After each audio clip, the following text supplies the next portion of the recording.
اعوذ باللہ من الشیطان الرجیم۔ میں پناہ مانگتی ہوں شیطان مردود سے۔ بسم اللہ الرحمن الرحیم۔ شروع کرتی ہوں اللہ کے نام سے جو بڑا مہربان نہایت رحم والا ہے۔ ایاک نعبد و ایاک نستعین۔ اے اللہ تیری عبادت کرتے ہیں، تجھ سے ہی مدد مانگتے ہیں کہ اللہ تو ہر طرح کی ہماری مدد فرما۔ سب سے پہلے دین پہ ہمیں چلنے کے لیے مدد فرما، ہم کوشش کریں آپ ہماری مدد فرمائیں سب مسلمانوں کو۔ اللہ پاک اپنی رحمتوں سے ہمیں نواز کہ ہم حق اور سچ پہ بولیں، حق اور سچ کے فیصلے کریں، حق اور سچ میں ایک دوسرے کا ساتھ دیں۔ اب میں نے بات کرنی ہے عمران ریاض جو صحافی ہے اس کے اوپر۔ بات اس طرح سے کہ بھی انسان کو حق سچ کی بات کرنی چاہیے، جو بھی کریں کسی کے بھی حق میں کریں، اپنے میں کریں، اس کو سچ بولیں، سچ پہ کریں۔ جو دیکھیں جو سنیں اس میں غلطی بھی ہو سکتی ہے بندوں سے، کہ میں جو سنتی ہوں دیکھتی ہوں وہ 100% ہو سکتا ہے نہ صحیح ہو، لیکن جو میں نے سنا ہے جو میں نے دیکھا ہے میں نے اس پہ بات کرنی ہے۔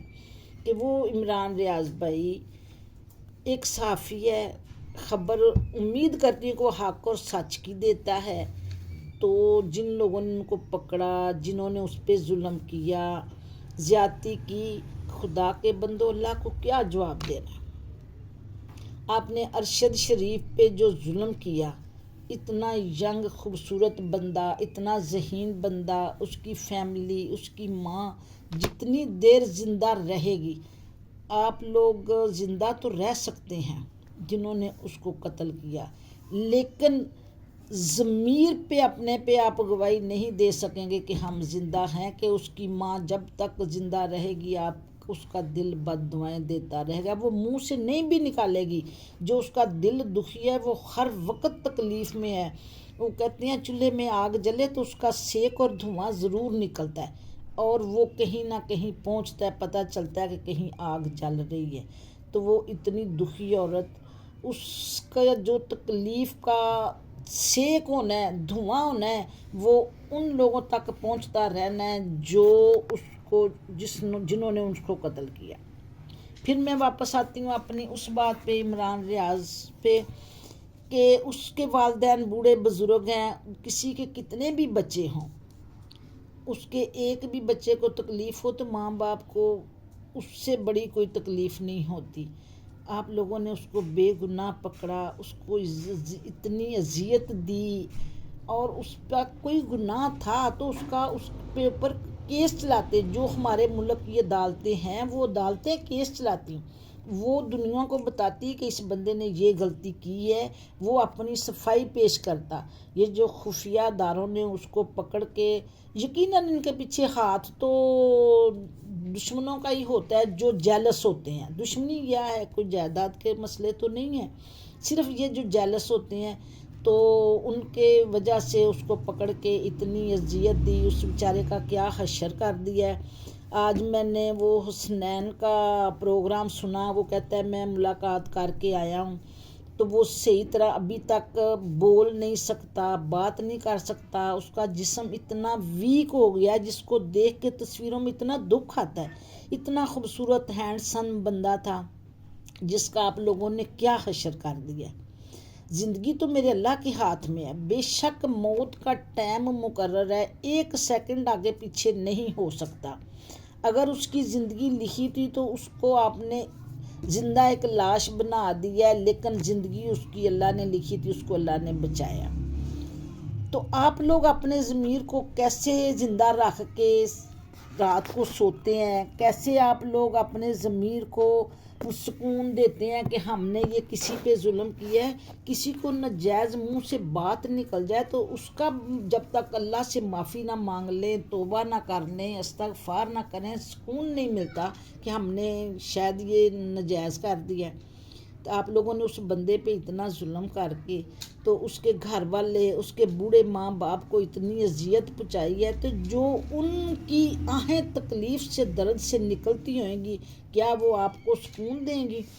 اگر آج آپ کو آج سکون ملا نا تو آپ کی آنے والی نسلوں تک ان کا سیک جائے گا کہ یہ میرے اللہ کا فرمان ہے کہ کسی کے ساتھ اتنا ظلم نہ کرو کہ تمہاری آنے والی نسلوں کو بھی اس کا جواب دینا پڑے. چاہے کوئی سیٹ پہ ہے سیاست میں، چاہے کوئی عدالت میں، چاہے کوئی فوج میں، چاہے کوئی رشتہ داروں میں، جو بھی کوئی ہے، صحافی برادری میں ہے، تو اتنا ظلم نہ کرو کہ آپ کی جو آنے والی نسلیں ہیں ان کو بھی اس کا جواب دینا پڑے. یہاں میں ایک مثال دیتی ہوں کہ میں نے ایک اپنے بڑوں سے محاورہ سنا تھا کہ کوئی بندہ بیمار ہو گیا تو اس کا پتہ لینے جاتے تھے لوگ، تو اس کو پوچھنا کہ آپ کو اتنی بڑی بیماری یہ لگ گئی ہے، کہ آپ تو بڑے نمازی پرہیزگار تھے، یہ آپ کے ساتھ کیا ہوا ہے نا، آپ تو اللہ کی بڑی عبادت کرتے تھے. تو اس نے کہا پنجابی میں، اس نے کہنا میاں کارن مالک پکڑے، مطلب بھینس کو میاں پنجابی میں کہتے ہیں. تو وہ کہتا تھا میاں کارن مالک پکڑے. تو میرے کہیں بڑوں نے، اس کے کہنے کا مقصد تھا کہ میرے کہیں بڑوں نے کوئی ایسی غلطی کی ہوگی جن کے سامنے آج مجھے یہ سزا ہے کہ یہ بیماری ہو گئی. اگر میں نے نہیں کی، میں تو گنہگار، بندہ تو گنہگار ہی ہے. اس نے کہا بندہ تو گنہگار ہی ہے، میں نمازیں پڑھنے سے پاک صاف نہیں ہو سکتا، حج کرنے سے، خیرات کرنے سے، لیکن کہیں نہ کہیں میرے سے بھی غلطی ہوگی. تو ہو سکتا ہے کسی میرے بڑے نے بھی ایسی غلطی کی ہو کہ جس کی وجہ سے آج مجھے یہ سزا ہے. تو بات کرنے کا مقصد یہ ہے کہ آپ لوگ اتنا ظلم کسی دوسرے پہ نہ کریں کہ آپ کی آنے والی نسلوں کو اس کی سزا ہو. اللہ معاف فرمائے، اللہ معاف فرمائے. مجھے بھی خداوند کریم اور یہ ظلم کرنے والوں کو بھی اللہ سمجھ شعور دے دے کہ وہ اپنی غلطی اس کی اللہ سے معافی مانگے اور اس کا کوئی اجالا ڈھونڈے. یہاں میں ایک اپنے ساتھ ایک واقعہ بیتا سناتی ہوں اسی بات سے ریلیٹڈ، کہ ایک دفعہ کی بات ہے جب میں کبھی ینگ تھی، اب تو میں نانی ہوں. تو ہمارے گھر ایک مہمان آ گیا. تو وہ جو مہمان تھے ان میں ایک ایسا آدمی تھا جن کی نا آنکھیں بہت پیچھے تھی. یہ مزاحیہ بات بھی ہوئے گی اور ایک محاورہ بھی بنے گا کہ اس کی بہت آنکھیں پیچھے گئی ہوئی تھی نا. تو میں ینگ تھی، میں بڑا اس کا مذاق اڑایا. وہ واپس چلے گیا. تو اس کے بعد میں نے بات یہ کی کہ یہ اس بندے کی آنکھیں دیکھو ایسے تھی جیسے وہ تھوڑی کے ساتھ پیچھے ٹھوکی ہوتی ہیں. پنجابی میں ینگ عمر تھی. تو کچھ ہی دنوں بعد میں بیمار ہو گئی، فوڈ پوائزنگ ہو گئی مجھے. وہ اتنی زیادہ ہوئی کہ میں ہاسپٹل چلی گئی، ڈرپیں لگیں اور حالت یہ ہو گئی کہ اس سے زیادہ جو میری آنکھیں تھیں وہ پیچھے چلی گئی. اور اس کے بعد جب میں اپنا منٹ دیکھنا، اپنی شکل دیکھنی تو مجھے اس سے بھی زیادہ دیکھنی. آج بھی وہی سٹیج ہے کہ آنکھیں میری اتنی پیچھے ہیں. تو میں ہر وقت توبہ استغفار کرتی ہوں تب سے لے کے بھی کسی کو مذاق بھی ایسا نہ کرو جو اللہ کو ناپسند ہے. کسی کے ساتھ زیادتی بھی اتنی نہ کرو جو اللہ کو ناپسند ہے. نہ زبان سے زیادتی کرو، نہ ہاتھ سے کرو، نہ کسی کو جسمانی کرو.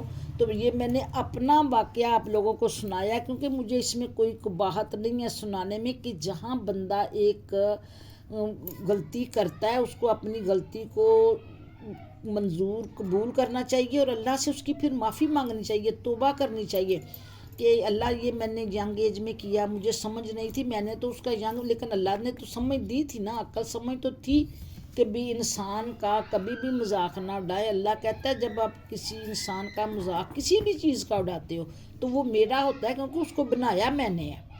تو ہمیں ہر وقت یہ سوچنا چاہیے کہ یہ اللہ نے بنایا انسان کو، تو اس کی ہم کسی طریقے سے پیار سے، محبت سے، کسی ایسے احسن طریقے سے اس کا جو کوئی سوچ ہے اس کو بدلنے کی کوشش کریں، اس کو اذیت نہ دیں. تو یہ جو میں نے اپنا محاورہ سنایا ہے، دو سنائے ہیں، ایک رشتہ داروں کا، ایک اپنا ذاتی. یہ اس پہ آپ لوگ غور کریں کہ جو بندے بڑے ہو جاتے ہیں، نانیاں دادیاں بن جاتی ہیں، نانے دادے بنتے ہیں، وہ پھر اپنی پنجابی میں کہتے ہیں ہڈ ویتی سناتے ہیں، کچھ جگ ویتی کچھ ہڈ ویتی. تو میں نے آپ کو جگ ویتی بھی سنا دی ہے، ہڈ ویتی بھی سنا دی ہے.